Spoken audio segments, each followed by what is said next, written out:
அவர் ஒரு பொதுக்கூட்டத்தில் பேசிக் கொண்டிருக்கும் பொழுது, நடு ரோட்டில் நின்று பேசிக் கொண்டிருக்கும் பொழுது, அங்க வந்திருந்த ஆம்புலன்ஸ் வண்டி, நோயாளிகளை கூட்டிக் கொண்டு வந்த அந்த ஆம்புலன்ஸ் வண்டியை நுழைய விடாமல் அதற்கு என்னெல்லாம் தடங்கல் செய்ய முடியுமோ அதை தொடர்ந்து செய்து கொண்டிருந்தார். இதற்கு பொதுமக்கள் மத்தியில கடும் எதிர்ப்பு தெரிவிக்கப்பட்டது. எதிர்க்கட்சி தலைவர்களுக்கு நான் தெரிவித்துக் கொள்வது, நீங்கள் இன்றைக்கு ஆம்புலன்ஸ் வண்டிகளை எல்லாம் நிப்பாட்ட முயற்சி செய்து கொண்டிருக்கிறீர்கள்.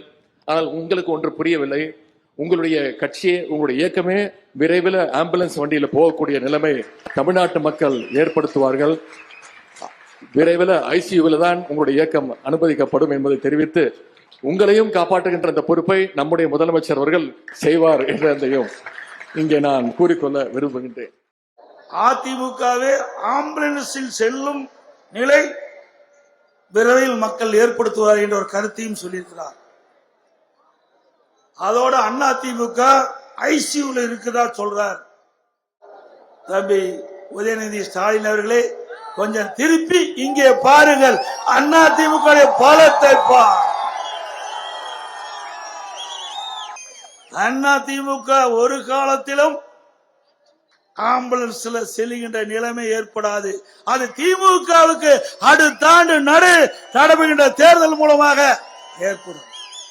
அடுத்த ஆண்டு நடைபெறுகின்ற சட்டமன்ற பொது தேர்தலில் திமுகவை ஆம்புலன்ஸ் மூலமாக அனுப்பி வைப்பீர்களா? எவ்வளவு இருமாப்பு, எவ்வளவு திமிர் பேச்சு! இதற்கெல்லாம் முடிவு கட்டுகின்ற தேர்தல் 2026 சட்டமன்ற தேர்தல். உதயநிதி ஸ்டாலின் அவர்களே, திமுக அரசாங்கத்துக்கு மக்கள் வெண்டிலேட்டர் வைத்து விட்டார். அடுத்த ஆண்டு வரை அந்த வெண்டிலேட்டர் ஓடும். அடுத்த ஆண்டு ஏப்ரல் மாதம் வெண்டிலேட்டரை எடுத்தால் திமுக கட்சி அதோட க்ளோஸ்.